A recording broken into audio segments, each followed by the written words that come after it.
Hi అండి అందరికీ. Welcome to my channel shining family. మళ్ళీ పుచ్చకాయతో ఏం చేస్తావమ్మా అంటారా? పుచ్చకాయతో చాలా చేయొచ్చు కదండీ. నేనైతే ఈరోజు మీకు పుచ్చకాయతో జెల్లీ కేక్ చేసి చూపిస్తాననమాట.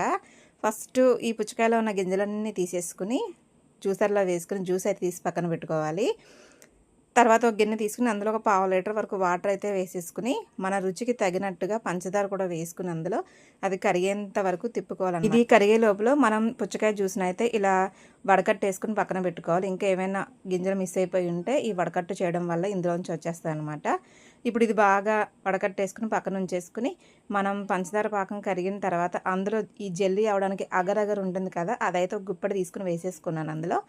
ఇది బాగా కరిగిపోవాలి ఈ పంచదార పాకంలో. ఇది కరగడానికి కొద్దిగా టైం పడుతుంది, అయినా సరే జాగ్రత్తగా తిప్పుకుంటే ఇది బాగా కరగబెట్టుకోవాలి.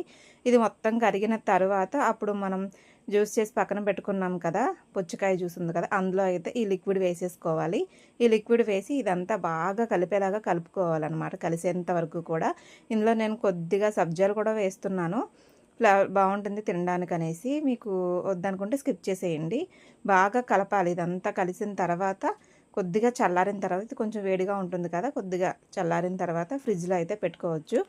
ఫ్రిడ్జ్లో ఒక 2 గంటలు పెడితే మనకి జెల్లీ అయితే రెడీ అయిపోతుంది. సో ఇక్కడ నేను చేసిన మిస్టేక్ ఏంటంటే ఈ లిక్విడ్ తీసుకెళ్ళి డీప్ ఫ్రిడ్జ్లో పెట్టాను అనమాట. ఇది డీప్ ఫ్రిడ్జ్లో పెట్టకూడదు, నేను మర్చిపోయి డీప్ ఫ్రిడ్జ్లో పెట్టేశాను. నార్మల్గా ఫ్రిడ్జ్లో పెట్టుకుంటే 2 గంటలు సరిపోతుంది. డీప్ ఫ్రిడ్జ్లో పెట్టడం వల్ల ఈ కళాఖండం ఎలా వచ్చిందో ఒకసారి చూపిస్తారండి మీకు కూడాని. అడుగు అంతా కూడా ఐస్ కట్టేసింది, అంటే గడ్డలాగా అయిపోయింది, పైన జెల్లీలాగా ఉండిపోయింది. ఇక ఒక సైడ్ నుంచి గడ్డ మొత్తం కట్టేసింది అనమాట, ఒక సైడ్ ఇంకా జెల్లీలాగా ఉంది. ఇప్పుడు ఆ జెల్లీలాగా ఉంది మీకు కట్ చేసి చూపిస్తున్నాను రండి. ఇదిగోండి ఇలా అయితే జెల్లీ రెడీ అయిపోతుంది అనమాట. ఇంకేం చేశానంటే అదే తీసుకుని ఒకసారి తిని చూసాను టేస్ట్ ఎలా ఉందని. టేస్ట్ అయితే చాలా బాగా వచ్చింది.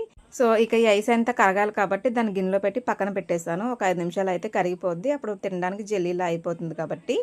సో ఈ వీడియో నచ్చితే లైక్ చేయండి, నా ఛానల్ని అయితే సబ్స్క్రైబ్ చేసుకోండి.